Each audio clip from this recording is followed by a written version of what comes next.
Shoutout sa mga kabataan dyan. Manong ulam. Sa mga kabataan dyan, huwag kayo puro cellphone. Galaw-galaw din. Tama. Galaw-galaw din. Itong anak ko nakahilata pa. Ngayon ka.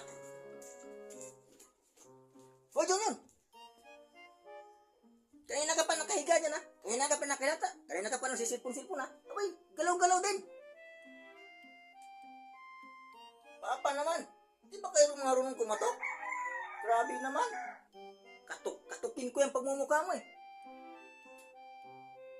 Hindi mo ba nabasa yung trending ngayon? Hindi mo ba nakita sa Facebook? Sabi nung batang ninimbi, ay, galaw-galaw ka naman. Grabe ka naman. Oo, narinig ko na yun. Napanood ko na yun. Trending na yun. Kaya nga ito, gumagalaw-galaw ako. Exercise ako. Ano exercise? Ba't ano bang ginagawa mo? May nag-exercise bang katahiga? Oo, pwede naman eh. Katahiga eh. Palibasa kasi wala tayong alam eh.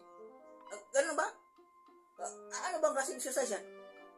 Ang tao na exercise na to, muscle stretching, stretching muscle ko. Muscle stretching? Ba, hindi mo na palang ganyan. Oo. Kaya nga eh. Tapusin ko muna to. Oo, sige. Tapusin mo yan, ha? Pagkatapos ng muscle stretching, kumain ka na. Masarap pa ng ulam natin.